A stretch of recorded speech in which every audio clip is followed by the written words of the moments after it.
अफगानिस्तान से एक बड़ी खबर आ रही है। CNN न्यूज 18 की खबर है कि वहां तालिबान सरकार की तस्वीर साफ हो गई है। जो रिपोर्ट सामने आई है उसके मुताबिक मुल्ला मोहम्मद हसन अखुंद तालिबान की सरकार के मुखिया होंगे। खबर है कि हसन अखुंद को खुंद अखंदजाद ने नियुक्त किया है। इसके अलावा मुल्ला गनी बरादर को और मुल्ला अब्दुस सलाम को अखुंद का डिप्टी बनाया जाएगा, जबकि इससे पहले खबर यह थी कि मुल्ला गनी बरादर ही तालिबान सरकार के मुखिया होंगे। तालिबान की सरकार में अमीर मुताकी को विदेश मंत्री बनाया गया है। सिराजुद्दीन हक्कानी को गृह मंत्री का जिम्मा सौंपा गया है और वहीं राज्यों में राज्यपालों को मनोनीत भी करेंगे, जबकि जबीहुल्लाह मुजाहिद राष्ट्र प्रमुख यानी मुल्ला मोहम्मद हसन अखुंद के प्रवक्ता होंगे। मतलब ये कि यही वो चेहरे होंगे जो अफगानिस्तान में तालिबान की सरकार चलाएंगे। दरअसल अफगानिस्तान में पिछले एक हफ्ते से तालिबानी सरकार के गठन की बात हो रही है। खबर यह भी आई थी कि सरकार गठन पर हक्कानी गुट और गनी बरादर गुट के बीच अनबन थी। दोनों गुटों के बीच गोलीबारी होने की भी खबर थी, जिसमें कहा गया कि गनी बरादर घायल हो गए थे।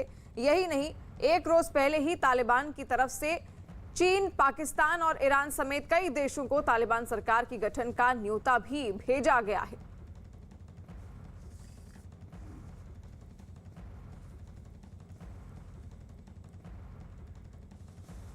और संदीप बोल दिल्ली से हमारे साथ लाइव जुड़ गए हैं और निसार अहमद शेरज़ई नेता हैं अफगान डेमोक्रेटिक पीपल पार्टी के, वो भी कुछ देर में हमारे साथ जुड़ेंगे। संदीप, शुरुआत आपके साथ ही करते हैं। अब सरकार का चेहरा देखिए साफ हो गया है, और कौन से वो बड़े नाम हैं और खासतौर पर एक ऐसे चेहरे को क्यों जगह दी जा रही है राष्ट्रपति पद के लिए जो बहुत चर्चित नहीं था? क्या रणनीति है इसके पीछे तालिबान की? देखिए, अगर अखुंद की बात करें तो वैसे वो मिलिट्री बैकग्राउंड का नहीं है वो, और इनकी जो अगर बात करें तो पिछली जो तालिबान की सरकार थी उसमें भी बहुत की पोजीशन पे इनकी मौजूदगी थी। पिछले 20 साल से जब से अमेरिका अफगानिस्तान में था और तालिबान को पीछे हटना पड़ा था, उस वक्त रहबारी शूरा जो है उसको ये हेड करते थे। 20 साल लगातार वो काम करते रहे। इन्होंने अपनी जो इमेज है पूरे तालिबान में एक डिवोटी के तौर पर जो है खड़ी की, तैयार किया, और यही वजह है कि आज ये चेहरा बन रहे हैं। क्योंकि ये सारे के सारे जो है अपने जो इनका जो अपना नियम है कि किस तरीके से शरिया कानून को लागू करना है अफ़गानिस्तान में ज़ोर ज़बरदस्ती के साथ, उसमें ये बहुत माहिर है। और जितने भी चेहरे आप देख रहे होंगे, ये चेहरे बहुत ही मुश्किलों से जो है सेटल किए गए हैं, क्योंकि वहाँ पे अंदरूनी कलह इतनी ज़्यादा सामने आ रही थी कि लग रहा था कि ये जो गठन होने वाला है, सरकार का गठन होने वाला, चेहरे जो नए आएंगे उसमें जो है देरी हो सकती है। लेकिन बीच बचाव के चलते जो है अब जो चेहरे वो सामने आ रहे हैं। लेकिन इतना तो तय है कि जिस भी तरीके की स्थितियां वहाँ बन रही हैं, भले ही वो एक एमिरेट्स ऑफ अफगानिस्तान बनाने की कोशिश कर रहे हों, लेकिन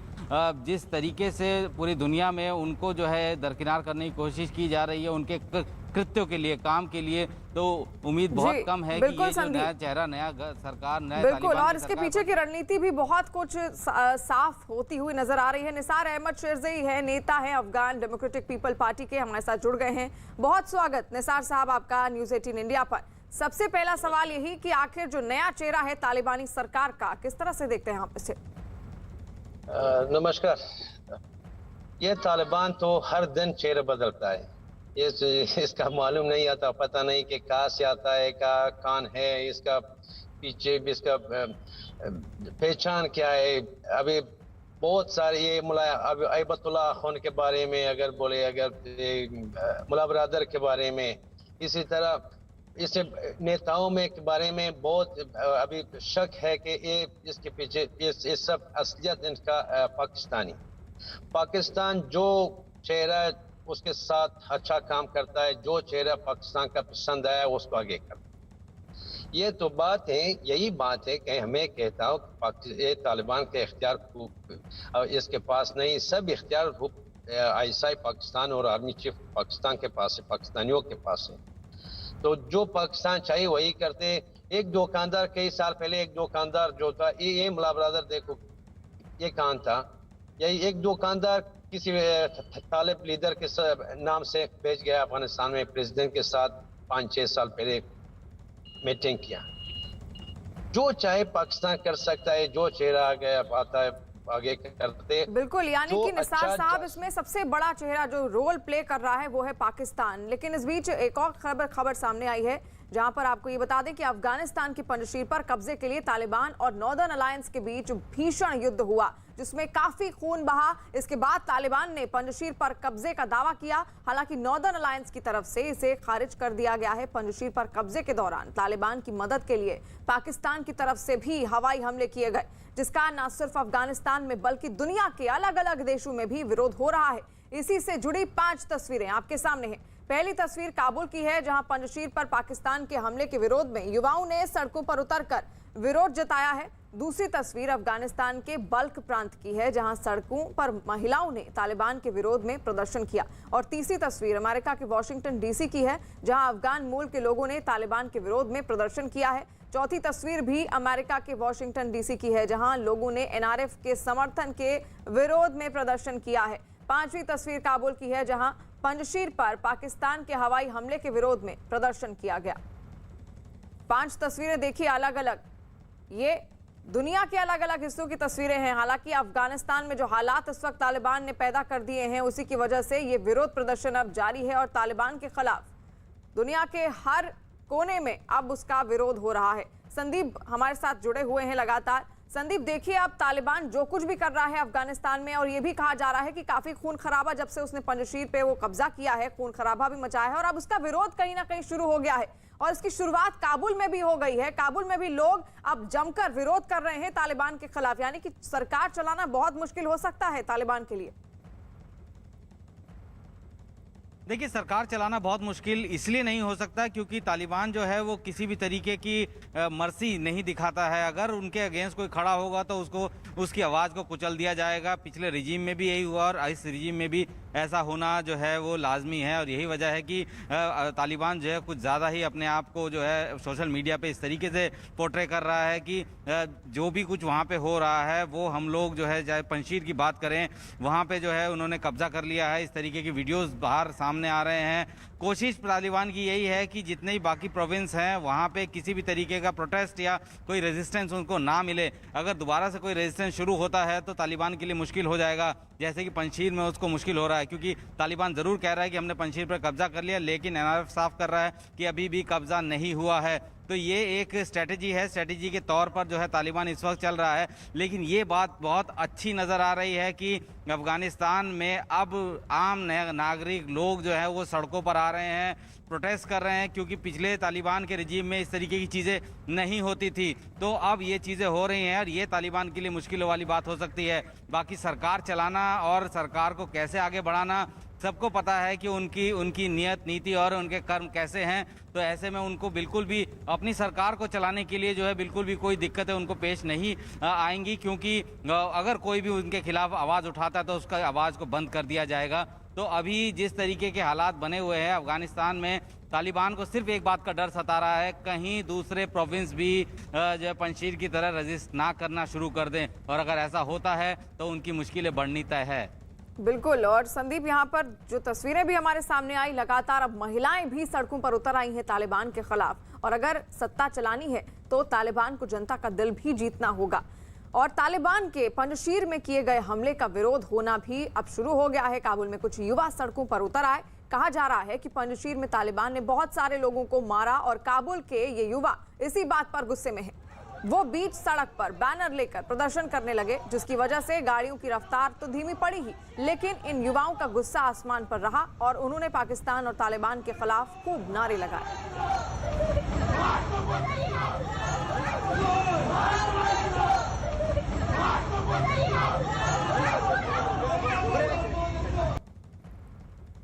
वहीं पंजशीर में अफगानिस्तान का एक ऐसा हिस्सा है जहां पर इससे पहले ना तो कभी अमेरिकी फौज का कब्जा हुआ और ना ही सोवियत संघ की सेना पंजशीर में पांव जमा पाई।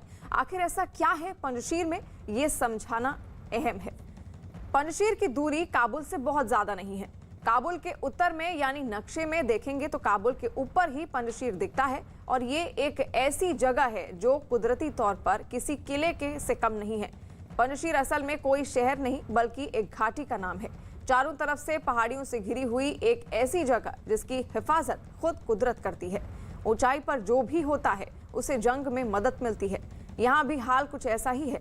पंजशीर जिन पहाड़ियों से घिरा है उनकी चोटियों पर एनआरएफ के लड़ाके मौजूद हैं। जिसका मतलब ये है कि कोई भी खतरा अगर पंजशीर की तरफ बढ़ता है तो एनआरएफ की नज़र उस पर काफ़ी पहले पड़ती है और उससे रोकना आसान हो जाता है। पंजशीर की आबादी करीब 1.5 से 2 लाख है और केवल 1.5 से 2 लाख ये कितना छोटा आंकड़ा है, इसे ऐसे समझिए कि दिल्ली की आबादी में हर साल करीब 5 लाख लोग जुड़ जाते हैं। पंजशीर में ज़्यादातर ताजिक मूल के हैं क्योंकि पास में है और ताजिकिस्तान, जहां के कई लोग सालों पहले पहुंच गए पंजशीर और यहीं पर वो बस गए। और निसार अहमद साहब एक बार फिर से हमारे साथ जुड़ गए हैं। निसार अहमद साहब, देखिए सरकार बननी अब शुरू हो गई है और किस रणनीति के तहत, इससे पहले जब आपने बात की पाकिस्तान का जिक्र किया, और आपको क्या लगता है पाकिस्तान कितनी बड़ी भूमिका निभा रहा है इस सरकार के फॉर्मुलेशन में? देखिए, अकेला पाकिस्तान का रोल नहीं है सरकार बनाने में जी। जो लोग खल्की लोग जो अफगानिस्तान डेमोक्रेटिक पार्टी के साथ था पहले, जो रूस के साथ पहले से 1978 से पहले जो रूस के साथ अच्छा ताल्लुकात, ये खल्की जो पश्तून लोग थे, खल्की लोग हम बोलते थे अफगानिस्तान में, मशहूर है इस नाम पे, ये लोग पहले से रूस के साथ अच्छा ताल्लुकात था। आपका अगर याद होगा कुछ साल पहले मस्को में एक नशस्त हो गया तालिबान और कुछ नेताओं के बीच बातचीत चल रहा था, ये दरमियानी भी यही लोग किया, यही खल्की लोग पश्तून लोग तालिबान और रूस का ताल्लुकात आगे किया। अभी रूस भी इस सरकार बनाने में बहुत रोल चाहता है। रूस अभी चाहता है कि डिफेंस मिनिस्ट्री और सिक्योरिटी एजेंसी ये रूस लोगों के हाथ में आ जाए, कि इसलिए कि जो तालिबान का लड़ाई का मशीन है या पूरा ताकत जो तालिबान के पास है वो रूस के कब्जे में हो जाए, रूस को अपने फायदे में इस्तेमाल करें। चाइना भी इस तरह चाहता है कि कुछ लोग है कि चाइना के लिए काम करता है। ये अब्बास अस्तानकज़ई जो है ये पहले खल्की था। इसी तरह खल्की लोग पश्तून जो रूस के साथ पहले से ताल्लुकात था, यही चाहते हैं कि पावर आ जाए। चाइना के साथ भी इसी तरह, दूसरी तरफ मुल्ला ब्रादर जो है, मुल्ला ब्रादर कौम का है, अभी हर किस्म ग्रुप इसके अंदर है, चाहता है कि पावर इसके पास आ जाए। और साथ साथ बीच में जो पाकिस्तान मैन पावर पाकिस्तान के पास है, ज्यादा पाकिस्तान हक़ानी नेटवर्क और गलज़ाई कौम से सपोर्ट करता है, चाहता है कि सब पावर गलज़ाई कौम के पास होगा। यही बात है कि एक हफ्ते से इसके दरमियान बहुत लड़ाई हो गया, फायरिंग हो गया। अभी हर किसी चाहता है कि वो अपने फायदे में तालिबान को इस्तेमाल करे। ईरान भी इसी मसले में, ईरान भी दिन पहले मैंने शेयर किया मीडिया के साथ कि ईरान फौज और एजेंसी लोग तालिबानी दलों के साथ बैठा था, वो ईरान इन लोगों को इनवाइट किया, दावत दे दिया, बातचीत किया ईरान के अंदर। अभी है ये जो कंट्री है, अमेरिका, चाइना, ईरान, रूस, हर के पाकिस्तान, ये हर किसी चाहता है कि वो उसका अपना बंदा कुछ ज्यादा पावर उसके पास होगा, इसलिए कि ये इतना दिन हो गया ये अपनी सरकार को नहीं। बिल्कुल, एक हफ्ते से ज्यादा का समय हो गया है और अब तक यही कहा जा रहा है कि सरकार बनेगी। हालांकि अब कुछ चेहरा साफ होना शुरू हुआ है और इस बार पंजशीर पर जो हमला हुआ उसमें पाकिस्तानी फौज के इस्तेमाल की भी खबर है। इसे अब तक के सबसे जोरदार हमलों में एक बताया गया है और तालिबान ने तो दावा कर दिया है कि पूरे अफगानिस्तान पर अब तालिबान का कब्जा हो चुका है। एनआरएफ का दावा है कि पंजशीर पर तालिबान के कब्जे की खबरें झूठी हैं। एनआरएफ ने जो थ्योरी बताई उसे भी समझते हैं। पंजशीर का नक्शा दिखाते हुए ये बताया गया कि पंजशीर में एक मुख्य सड़क है, ऐसी सड़क जो एक छोर से शुरू होती है और पंजशीर के दूसरे छोर पर खत्म होती है। इस मुख्य सड़क पर तालिबान जमे हुए हैं। चारों तरफ पहाड़ियां हैं, लेकिन उन पहाड़ियों के बीच कुछ छोटी छोटी सड़कें और भी हैं जो इसी मुख्य सड़क से मिलती हैं। इस मुख्य सड़क पर पंजशीर के गवर्नर का घर और दफ्तर भी है, जिस पर तालिबान ने अब कब्जा करने का दावा किया है। एनआरएफ भी इस बात को मान रहे हैं कि गवर्नर के घर पर तालिबान का कब्जा हो चुका है। वो ये भी मान रहे हैं कि मुख्य सड़क पर तालिबान जमे हुए हैं, लेकिन आगे की बात यह है कि गवर्नर का दफ्तर कुछ दिनों से खाली पड़ी इमारत थी और मुख्य सड़क से अंदर आने के सभी रास्ते एनआरएफ के कब्जे में हैं। मतलब एनआरएफ का कहना यह है कि एक खाली सड़क और एक खाली इमारत पर कब्जा करने से पंजशीर पर कब्जा नहीं हो जाता। दावे के मुताबिक एनआरएफ के लड़ाके पंजशीर की सभी पहाड़ियों पर और मुख्य सड़क से निकलने वाली सभी दूसरी सड़कों पर मौजूद हैं और उनकी ही भाषा में कहें तो रणनीतिक तौर पर जो अहम जगहें हैं उन पर अभी भी तालिबान नहीं पहुंच पाए हैं। एनआरएफ ने तो ये भी कह दिया है कि सड़क पर इससे पहले कई बार अमेरिकी फौजें भी दाखिल हुई थी, लेकिन इसके आगे जब कुछ हाथ नहीं लगा तो उन्हें लौटना पड़ा था। अब किसका दावा सही है और किसका दावा गलत, ये साफ होना अभी बाकी है।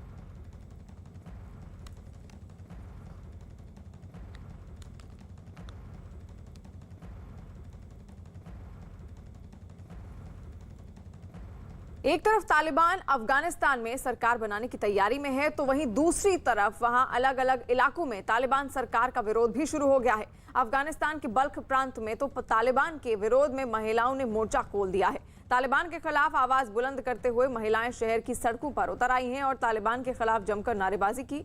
यही नहीं, महिलाओं ने विरोध प्रदर्शन कर तालिबान की सरकार में महिलाओं के हिस्सेदारी की भी मांग की है। यानी कि अब साफ है कि सरकार बनने से पहले ही किस तरह विरोध प्रदर्शन शुरू हो गया है तालिबान के खिलाफ। और जिस तरह से तालिबान ने कल ये दावा किया कि उसने पंजशीर पर कब्जा कर लिया है, उसके बाद से खबरें ये भी हैं कि पंजशीर में जो लोग मौजूद हैं उनको अब परेशान कर रहे हैं तालिबान, और इसी के विरोध में अब महिलाएं सड़कों पर उतर आई हैं। और इस वक्त की बड़ी खबर आ रही है पाकिस्तान की एक बड़ी साजिश से जुड़ी हुई। न्यूज 18 के संदीप बोल की खबर है कि पाकिस्तान की खुफिया एजेंसी आईएसआई बड़ी तादाद में कश्मीरी लड़कों को भड़काकर उन्हें आतंकी संगठनों से जोड़ने की कोशिश में जुटी है। बताया जा रहा है कि पिछले 2 महीनों में कई कश्मीरी लड़कों को ऑनलाइन भड़काकर उन्हें आतंकी संगठन से जोड़ा भी गया। भारत की सुरक्षा एजेंसियों को इस बात की भी आशंका है कि आईएस खुरासान, लश्कर और जैश आतंकी संगठन इस काम में आईएसआई की मदद भी कर रहे हैं। यानी कि बड़ी साजिश। देखिए किस तरह कश्मीरी लड़कों को अब भड़काया जा रहा है। जो वहां पर युवा मौजूद हैं कश्मीर में, उनको भारत के खिलाफ किस तरह भड़काने की साजिश नाकाम हुई। साजिश का यहाँ पर्दाफाश हुआ है आईएसआई का। लगातार जहां तालिबान में वो एक तरफ तालिबान की मदद कर रहा है, वहीं दूसरी तरफ यहाँ पर अब कश्मीर में जो लड़के हैं उनकी भी वो उनको भड़काने की कोशिश कर रहा है। संदीप बोल हमारे साथ लाइव जुड़ गए हैं। संदीप, और क्या जानकारी सामने आ रही है और कौन कौन आतंकी संगठन है जो साजिश में शामिल है?